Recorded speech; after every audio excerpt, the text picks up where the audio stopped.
안녕하세요. 친근한 전화씨입니다.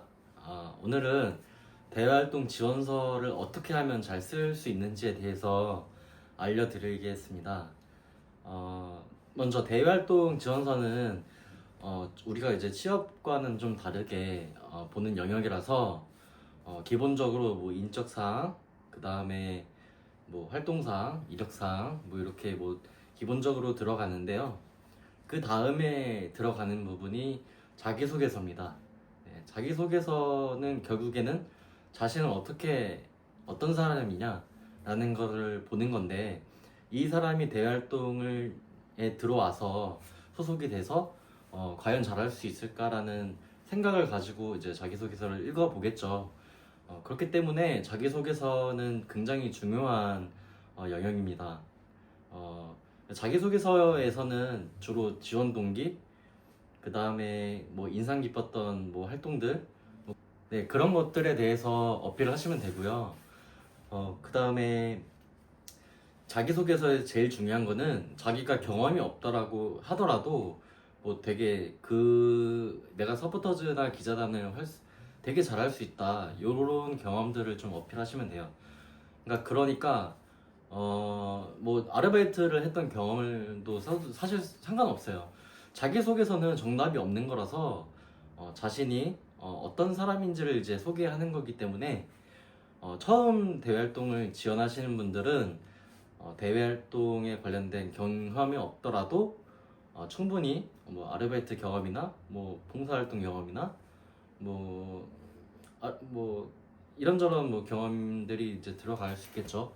뭐 예를 들어서 저 같은 경우에는 제가 초창기 때뭐 제가 대외 활동을 처음 시작할 때 대외 활동 자기소개를 어떻게 썼냐면, 사실은 그때도 경험이 별로 없었지만 아르바이트 경험을 이제 썼었고요. 저도 그럴 때가 있었어요. 물론 이제 12년이라는 기간 동안 쭉 쉬지 않고 해왔기 때문에 정말 다양한 경험들이 있고 정말 많은 활동들을 했지만, 그럼에도 불구하고 자기가 경험이 없다, 내세울 경험이 없다고 하시면 자기가 어떤 경험들을 통해서 이 콘텐츠를 제작할 수 있을지에 대해서도 좀 어필을 하시는 게 좋을 것 같아요. 특히 대학생 같은 경우에는 이제 뭐 고등학교 때 했던 애들 뭐 이야기들, 뭐 고등학교 때 뭐 활동했던 것들 다들 있을 거 아니에요. 네, 그런 내용들 적어주시면 되고요. 학부생 같은 경우에는 학부 때 뭐 자신이 동아리나 아니면 봉사활동 같은 거나 아니면 뭐 요즘에 캠프나 뭐 이런 뭐 자기개발 프로그램이 정말 많잖아요.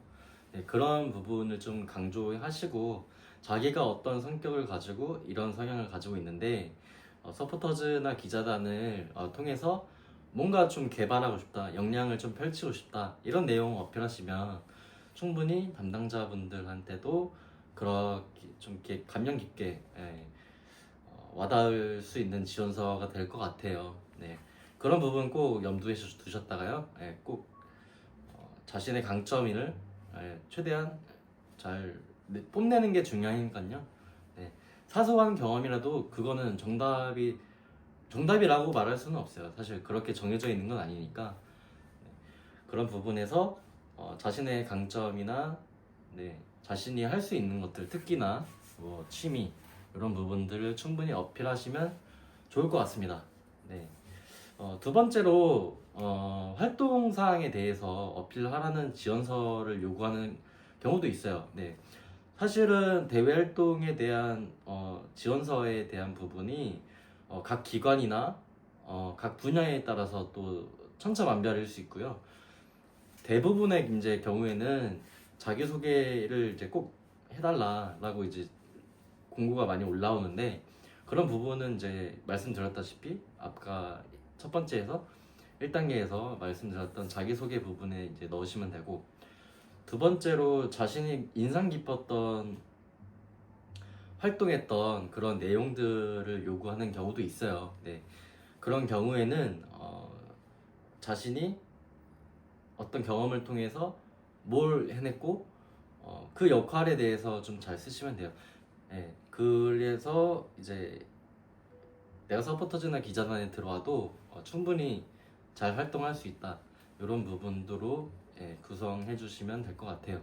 네, 다음으로 지원서 플러스 자신이 콘텐츠를 만들었던 거를 제출하라는 공공기관이나 정부기관도 있어요. 네, 그런 부분들은 정말 뭐 미약하지만 그런 디자인적으로 이제 볼 수도 있겠지만 최대한 깔끔하게 내용이랑 뭐 사진 같은 거 해서 뭐 블로그면 블로그 글 아니면 카드뉴스면 카드뉴스 그다음에 영상이면 뭐 짤막했던 뭐 제작했던 거라도 그거에 맞춰서 지원하는 기관의 성향이나 어떤 업무에 대한 사업 부분에 대한 부분 그런 것들을 콘텐츠로 자신만의 강점을 녹여서 하면은 충분히 붙으실 것 같아요.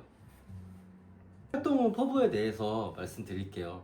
활동 후 퍼부는요 1년 동안이라는 시간이나 아니면 6개월이라는 시간에 서포터즈나 기자단을 어떻게 활동할 수 있는 그런 의지를 볼 수 있는 항목들이거든요.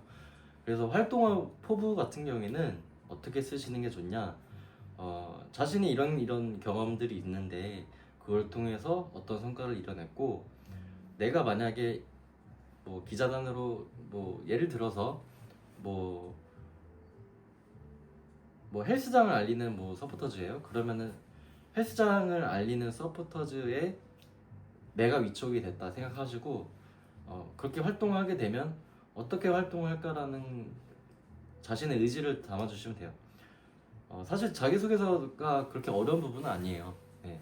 제가 생각했을 때 이 지원자가 충분히 그런 우리 서포터즈나 기자단으로 와서 충분히 길게 지속적으로 활동할 수 있는지를 1차적으로 보기 때문에 그런 부분들은 충분히 자신만의 스토리를 만들어서 지원하시면은 충분히 합격하실 거라 생각합니다.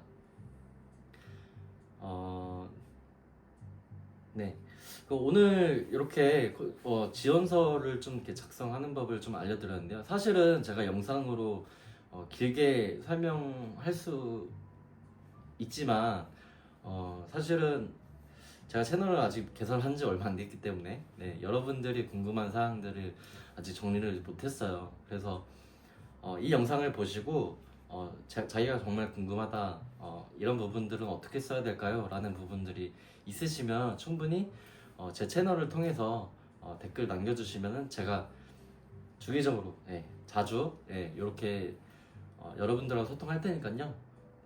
그 댓글 남겨주시면 감사하겠습니다. 그러면은 다음 컨텐츠에서 만나겠습니다. 대외활동의 힘을 경험하세요.